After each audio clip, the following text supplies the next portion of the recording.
الشیطان الرجیم بسم اللہ الرحمن الرحیم صلی اللہ تعالیٰ علیہ وآلہ وصحبہ وسلم۔ آج جس موضوع کے بارے میں بات چیت کی جائے گی وہ یہ ہے کہ آخر توکل، دعا اور انسان کی محنت اور کوشش، اس کے مابین کیا رشتہ ہے۔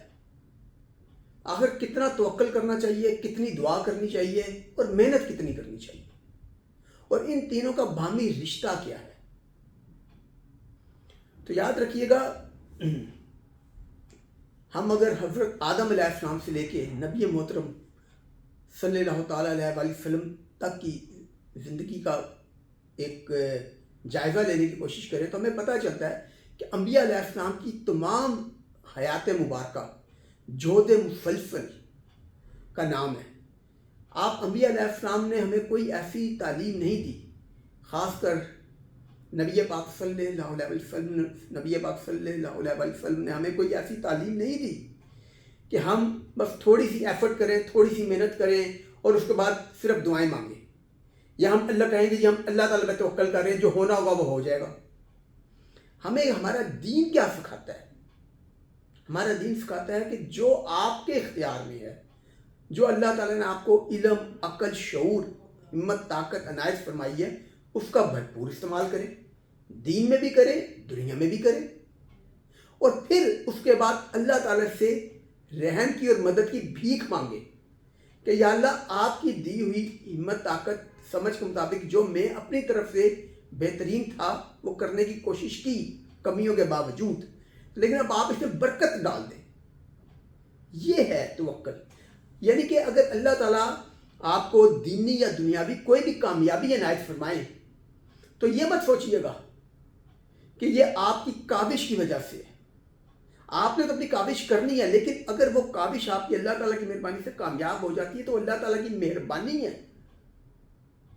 کہ اللہ تعالیٰ کی مہربانی سے وہ کامیاب ہو گئے۔ آپ اس کی سمجھنے کے لیے ایک مثال عرض کر یہ دیتا ہوں کہ ایک کسان ہے، وہ بیج بوتا ہے، پانی ڈالتا ہے، اس کے بعد کھیتی باڑی کرتا ہے، سب کچھ کرتا ہے، اس کے بعد فصل تیار ہو جاتی ہے، وہ خوش ہوتا ہے۔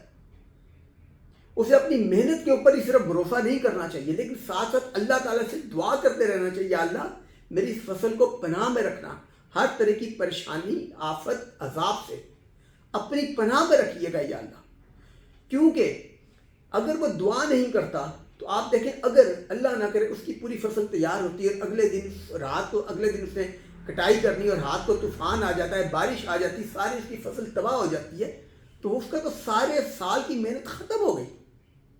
تو جو اللہ تعالیٰ آپ کو نعمتیں دیتے ہیں ان کو بچانے کے لیے اپنے رب کے حضور دعاؤں سے اپنی نعمتوں کو کوشش کریں کہ اللہ تعالیٰ نے جو نعمتیں دی ہیں ان کو بچانے کے لیے دعاؤں سے کام لیں، دعاؤں کا سہارا لیں، اللہ تعالیٰ سے رحم کی بھیک مانگتے رہیں۔ توکل یہ ہے کہ جو میری کامیابی ہوئی ہے وہ اللہ تعالیٰ نے دعائیں قبول کی اور اپنی مہربانی فرمائی تو میرا کام ہو گیا۔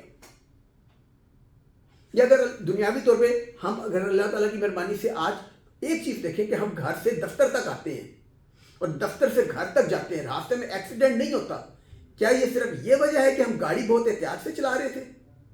نہیں، یہ ہمارے رب کی مہربانی ہے کہ ہم بغیر ایکسیڈنٹ کے دفتر تک پہنچ گئے۔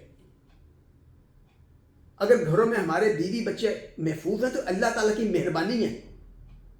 تو یہ دعاؤں سے اپنا تعلق اپنے رب کے ساتھ جوڑے۔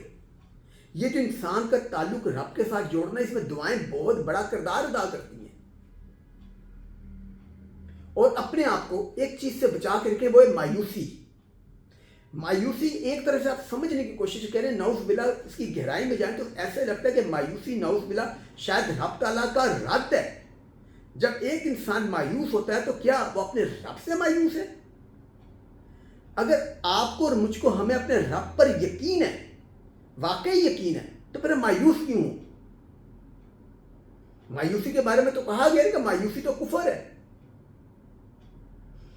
دیکھیں، ایک انسان نعوذ باللہ یا تو ایتھیسٹ ہو جائے، کسی مذہب پہ یقین نہ رکھے، نعوذ باللہ خدا پہ یقین نہ رکھے، پھر تو وہ جو چاہے کرے، جو چاہے سوچے۔ لیکن اگر ایک انسان لا الہ الا اللہ محمد رسول اللہ پڑھتا ہے، اللہ تعالیٰ کو اپنا رب مانتا ہے، نبی محترم صلی اللہ تعالیٰ علیہ وسلم کو اللہ تعالیٰ کا آخری رسول مانتا ہے، اور اللہ تعالیٰ سے محبت کا اور اللہ تعالیٰ پہ یقین کا دعویٰ کرتا ہے تو پھر وہ انسان مایوس کیسے ہو سکتا ہے؟ مایوس نہیں ہونا، کیونکہ مایوسی آپ کو کفر کی طرف لے جاتی ہے۔ اپنا تعلق اپنے رب سے جوڑے، توکل کریں، اپنی طرف سے جو آپ کے پاس بیسٹ پاسبل محنت کر سکتے ہیں، دنیاوی تعلیم حاصل کریں، بنیادی دینی تعلیم حاصل کریں۔ اور ایک چیز یاد رکھیں، زندگی میں رہنما صرف اور صرف سب سے پہلے کلام پاک ہے، اور قرآن پاک کے بعد صحیح حدیث پاک ہے۔ جب کبھی زندگی میں کسی جگہ پہ دشواری آئے، پریشانی کا سامنا ہو، تو سب سے پہلے کلام پاک سے اور اس کے بعد صحیح حدیث پاک سے اپنا رابطہ جوڑیں۔ انشاءاللہ تعالیٰ آپ کو رہنمائی مل جائے گی۔ اور کوشش کریں جو بنیادی دین کے اصول ہیں ان پہ کبھی بھی کمپرومائز مت کریں۔